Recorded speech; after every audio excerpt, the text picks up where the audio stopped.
안녕하십니까. 경영지도사 중소기업 창업투자법, 중소기업법에 대해서 우리 전 시간에 이제 중소기업 창업에 대해서 우리가 봤죠. 오늘은 중소기업 창업투자회사에 대해서 우리가 보도록 하겠습니다. 자, 중소기업 창업법 투자회사의 등록. 우리가 이제 중소기업법 10조 14조에서 우리가 이렇게 나왔어요. 자, 중소기업 창업투자회사의 등록은 어디 하는가? 자, 다음 각국의 어느 하나에 대한 사업을 영위하는 회사로서 이 법에 따른 지원을 받으려는 중소기업 벤처기업 운영으로 정하는 바에 따라서 중소벤처기업부 장관에게 중소기업 창업투자로 등록해야 된다. 이걸 조심해야 돼요. 자, 그러면 여기에 대해서 자, 중소기업 창업자 등록회사의 등록은 누가 한다? 중소기업부 벤처장관에게 한다는 것, 중기부 장관한테 우리가 한다는 거, 이 부분에 대해서 다시 한번 해야 돼. 그러면 여기에 대해서 이 부분은 이제 장난을 친다고. 중소기업 창업투자로 등록이야. 신고가 아니라 등록이라는 것, 이 부분에 대해서. 자, 그러면 여기 부분에서 이제 또 하나 확인해 놓을 건 등록할 수 있다. 이러면 틀려요. 중소기업 창업투자회사의 등록과 관련돼서 이 부분에 대해서 다시 한번 우리가 확인을 부탁드리고, 자, 중소기업 창업법 투자회사 등록한 사항 중 회사명과 소재, 서재지 등 중소기업 벤처부의 장관은 중요사항을 변경하는 경우, 여기에 대해서 등록도 가르치면 이 부분에 대해서 잘 보세요. 중요사항을 변경하는 경우에도 또한 같다라는 거. 이게 2018년에 우리가 이미 기술된 형태고, 그럼 여기에 대해서 중요사항을 변경하는 경우, 창업자에 대한 투자, 자, 벤처기업에 대한 투자, 자, 이와 관련돼서 기술 혁신형, 경영 혁신형 중 중소기업에 대한 투자, 중소기업 창업투자 조합 및 한국벤처투자조합의 결성과 업무의 집행에 대해서 A기업의 주식 또는 지분 인수 등 중소벤처기업부 장관이 정하는 방법의 해외 투자, 중소기업이 정하는 또는 제작하여 다른 사업과 회계의 독립성을 유지하는 방식으로 운영되는 사업에 대한 투자. 그러면 이 부분에 대해서도 변경이 됐을 때 이때도 누구한테? 중소벤처기업부 장관에게 등록해줘야 되는 거. 그러니까 이 부분에 대해서 우리 이제 감정평가서와 관련돼서 중요사항을 변경할 때 청문을 실시해야 되고, 이 부분에 이제 의미들이 참 절차법에서 중요하다라는 겁니다. 그러면 중소기업법 창업투자의 등록은 누구한테? 예, 누구한테 합니까? 중소벤처기업부 장관. 그러면 등록도 누구한테 한다? 등록도 중소기업벤처장관. 중요사항 변경도 중소기업벤처기업부 장관에게 해준다는 걸 다시 한번 잡아둘 필요가 있어요. 여기에 대해서 중소기업 창업투자는 다음 각국의 요건을 모두 갖춰야 돼. 모두입니다. 미시 아니에요. 또는이 아니에요. 갖추어야 한다. 갖출 수 있다가 아니라 갖춰야 된다. 자, 상법에 따른 상식 주식회사에서 납입자금은 20억 원 이상이고, 20억 원. 차입금이 납입자금권의 100분의 20일 때, 100분의 20일 때. 그러면 납입자본권의 20억 이상이고, 여기에 대해서 차입금이 납입자본권의 100분의 20 미만이어야 된다는 거. 2014년에 출제가 됐고요.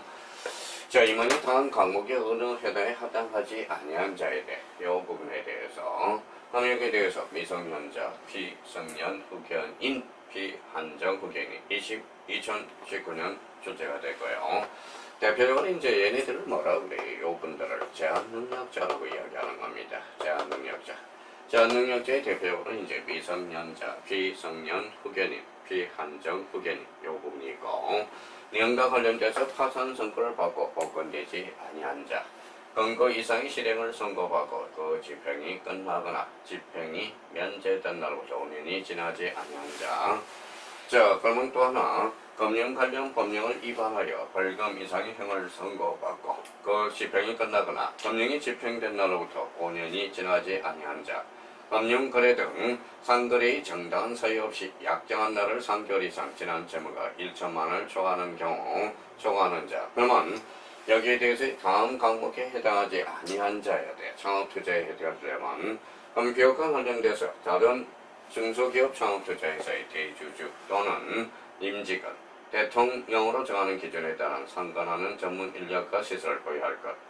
자, 창업투자에서 투자 간, 특정 투자는 다른 투자 간의 이해상충을 방지하기 위한 체계를 갖출 것. 그래서 이 부분에 대해서 창업투자에 대해서 등록 요건에 대해서 이걸 모두 갖춰야 된다라는 거. 그러면 모두 갖출 수 있다가 아니라 갖추어야 한다는 걸 우리가 잡아두시고, 이 숫자와 관련돼서는 주로 자, 우리 100분의 20, 20억, 100분의 20 미만인 거, 5년, 5년 이 부분에 대해서 한번 눈팅이 넣으면 좋겠고요. 자, 권리 의무의 승계야. 자, 권리 의무를 승계한다. 중소기업 창업투자에서 경험을 양도, 합병을 하면 영업을 양수한 자 또는 합병한 후 존속하는 법인이나 합병으로 설립되는 법인은 이 법에 따른 중소기업 창업투자의 지위를 자, 승계할 수 있다라는 거. 자, 권리 의무도 승계할 수 있다. 자, 이에 따라서 중소기업 창업투자에서 지위를 승계한 자로부터 30일 이내, 요거 조심해야 돼요. 30일 이내에 중소기업 불용으로 정하는 바에서 중소기업부 장관에게 신고해야 된다. 요거는 신고야. 등록사항이 아니라 권리 의무 승계와 관련돼서는 요거는 자, 신고사항이라는 거. 신고냐, 등록이냐. 참 우리가 이런 부분에 대해서 우리가 장난을 많이 치고 있죠. 권리 의무의 승계와 관련돼서. 자, 권리 의무를 승계해주고, 그러면 여기에 대해서 신청에 따른 등록의 말소. 중소기업 창업투자에서는 사업을 영위 불가능, 당연히 불가능하고 어려운 경우에 자, 등록 말소 신청을 어디에? 중소기업 근처로 정하는 바에 따라서 그 등록 말소를, 이거는 신청이야. 등록 말소에 대해서는 신청이야. 이거는 할 수 있다고요. 중소기업부 장관은 자, 중소기업 창업투자에서 등록 말소 신청하면 빨리 나가야 되겠죠. 그래서 1개월이 아니라 지체 없이. 참 이거 뭐예요? 참 지체 없이냐? 지체 없이. 그 다음에 자, 우리가 항상 기간을 의미할 때, 기간을 우리가 숙지를 해야 되는데, 기간을 의미할 때는 이렇게 한번 뭐예요? 생각을 하면서 좀 해달라는 겁니다. 봐봐요. 우리가 영어로 인풋가 있어. 인풋. 자, 여기에 대해서 아웃풋가 있어요. 아웃풋. 자, 인풋라는 것은 여기 이제 국가라는 걸 생각해 봅시다. 아웃풋은 국가로부터 나가는 사인과 관계를 우리가 보자고, 사인. 저건, 자, 국가, 그 사인으로부터 그 인풋 들어갈 때는 기간이 짧아야 돼, 길어야 돼. 역시 기간이 좀 길어야 되겠죠. 그러면 국가로부터 나올 때, 이때는 기간이 짧아야 된다는 겁니다. 그래서, 입력과 출력에서 국가로부터 사인으로 나올 때 기간이 짧아야 되겠죠. 그러면 사인이 국가로 들어갈 때 기간이 길어야 되거든. 그래서 이 지체 없이라는 것은 이미 말소 신청을 하면 권리탄력은 지체 없이 등록 말소를 해야 된다는 거예요. 1개월이 아니라 뭐예요? 지체 없이. 그래서 절차법에서 요즘 자주 나오고 있는 게 지체 없이 1개월. 이거 뭐 의미를 뭐 그렇게 중요한. 그러면 결론적으로 우리 모든 시험이 그래요. 붙이기 위한 시험이 아니라 결론적으로 떨어뜨리기 위한 시험이라는 겁니다. 문제의 졸렬성을 나타내고 있죠. 그렇지만 어쩔 수 없어요. 그럼 여기에 대해서 신청에 따른 등록 말소와 관련돼서 자, 그래서 지체 없이 다시 한번 확인을 부탁드리고요. 자, 중소기업 창업투자에서의 공시 2019년, 2018년, 2013년 세 번 출제가 되죠.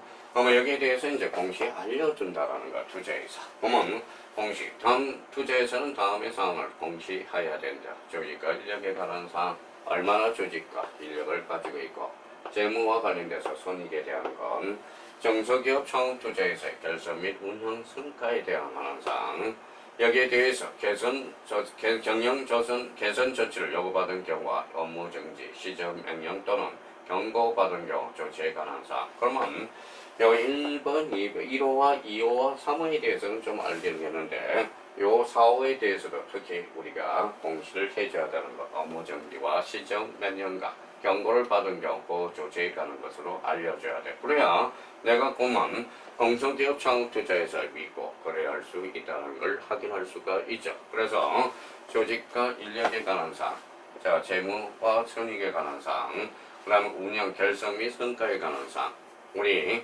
경영 조치를 위한 업무 정지, 시정명령, 경고를 받은 경우 조치에 관한 사항. 자, 우리가 이제 공시에 대해서 우리가 배웠고요. 여기에 대해서는 중소기업 투자에서의 행위 제한. 행위 제한에 대해서는 이제 뭐냐, 여러 가지 제한이 있겠죠. 행위 제한과 관련돼서 2018년 우리가 2017년, 2014년에 한 거예요. 100년으로 집출제되고 있고요. 그럼 행위 제한에 대해서는 어떤 거냐? 그럼 다만 중소기업 창업 투자는 다음 각호의 어느 하나의 경위를 해서는 안 된다. 다만 중소기업 창업 투자의 자산 문제의 건전성에 해치를 우리가 없는 경우로서 대통령으로 정하는 경우는 그러하지 아니하다. 그럼 이런 것들이에요. 한번 봐봐요.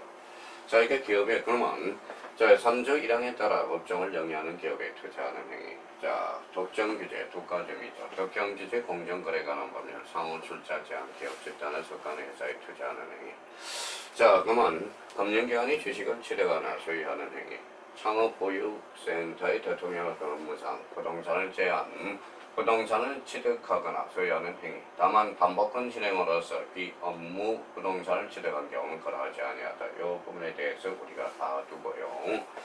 그 밖에 이제 설립 목적을 해치는 것으로 대통령은 정하는 행위.